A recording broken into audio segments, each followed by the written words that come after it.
नमस्कार दोस्तों, स्वागत है आप सभी का यूपीएससी सीएससी प्रीलिम्स 2023 रिज़ल्ट जारी होने के बाद ही जो भी मैटर यहाँ पर चाहे कोर्ट में चल रहे हों, दिल्ली हाई कोर्ट में या फिर कैट में, उसके संबंध में या जो भी जवाब अभी तक यूपीएससी ने दिया है, चाहे वो कैट को दिया हो या फिर आपके दिल्ली हाई कोर्ट में, उससे यही चीज़ें यहाँ पर स्पष्ट हो रही हैं। कहीं न कहीं ये परिणाम जो है वो अभ्यर्थियों के हित में नहीं है। अभी तक का जो भी जवाब यूपीएससी ने दिया हुआ है, कैट में देखेंगे सुनवाई के दौरान एक बहस हुई और बहस के बाद जवाब जो दिया गया, मैंने आप लोगों को पिछले वीडियो के माध्यम से विस्तृत पूरा का पूरा जो जवाब दिया गया है मैंने आप लोगों को बताया। और कहीं न कहीं यूपीएससी बच रहा है जो अभ्यर्थियों की मांग है उसको पूरा करने से, यानी कि यूपीएससी नहीं चाहता है कि सीसेट कट ऑफ कम हो या फिर री एग्ज़ाम कराया जाए।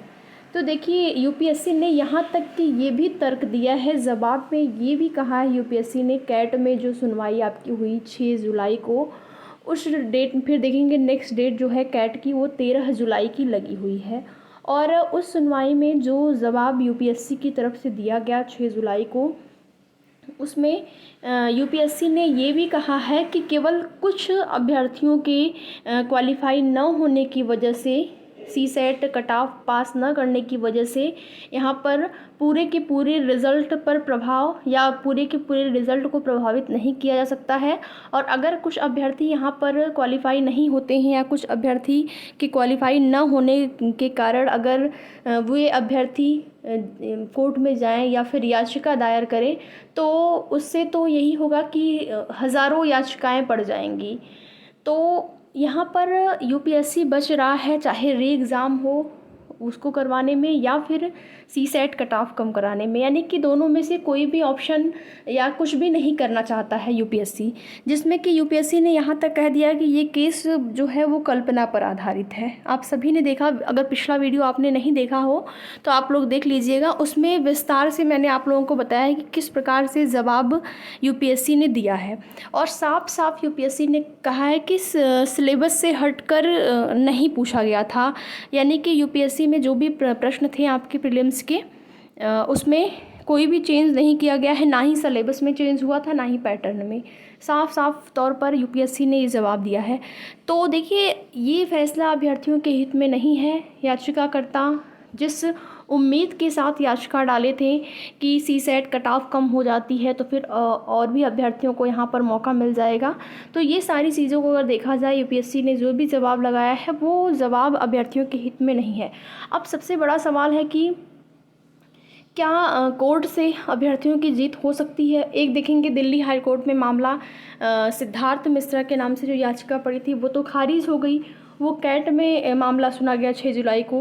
लेकिन हिमांशु कुमार के नाम से जो याचिका यूपीएससी में पड़ी हुई है, दिल्ली हाई कोर्ट में पड़ी हुई है, उस याचिका पर जो आपकी सुनवाई होने वाली है वो आपकी सुनवाई होगी नेक्स्ट डेट को।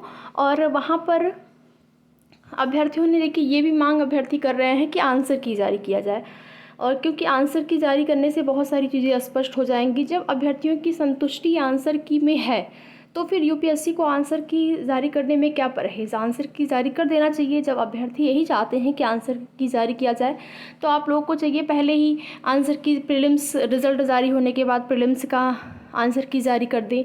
अभी देखेंगे कुछ दिन पहले ही यूपीएससी 2022 का आंसर की जारी हुआ था, तो अभ्यर्थियों ने वहाँ पर असंतोष प्रकट किया है, क्योंकि कई अभ्यर्थी ऐसे हैं जो कि पेपर 1 में अच्छा स्कोर लाने के बाद पेपर 2 में उनके कम नंबर रहने की वजह से वो जो है प्रीलिम्स क्वालिफाई नहीं कर पाए। तो बहुत सारे अभ्यर्थी असंतुष्ट हैं। जब अभ्यर्थी असंतुष्ट हैं तो यूपीएससी का सरकार का, शासन का ये यहाँ पर जो है उन लोगों की का कर्तव्य है कि अभ्यर्थी असंतुष्ट न रहें। और अभ्यर्थी जो मांग कर रहे हैं, ऐसा तो है नहीं कि कोई ऐसी मांग कर रहे हैं, अभ्यर्थी जो भी मांग अपनी कर रहे हैं वो मांग उनकी बिल्कुल जायज़ है और इस पर सरकार को फैसला लेना चाहिए, चाहे आंसर की जारी करने पर हो या फिर सीसेट कट ऑफ कम करने को लेकर। देखिए अभ्यर्थी यहाँ पर यूपीएससी ने यहाँ तक कह दिया है कि जो सिलेबस में चीज़ें थी वही आई हैं, और अगर अभ्यर्थी नहीं उसको सॉल्व कर पा रहे हैं उन क्वेश्चन को, तो ऐसा उनके पास यूपीएससी के लायक उनमें जो है स्किल नहीं है। इस प्रकार से यूपीएससी ने जवाब दिया। तो सबसे बड़ा सवाल ये है कि देखिए, हम तो यही कहेंगे कि आप लोग जो है, जिनका प्री क्वालिफाई हो गया है वो तो मेंस की तैयारी अपना कर ही रहे हैं, लेकिन जिनका नहीं हो पाया है वो संघर्ष और प्रयास के साथ साथ अगली परीक्षा की तैयारी भी करते रहें। बिल्कुल ये मानकर एकदम 100% न बैठ जाएं कि सीसेट कट ऑफ कम होगी।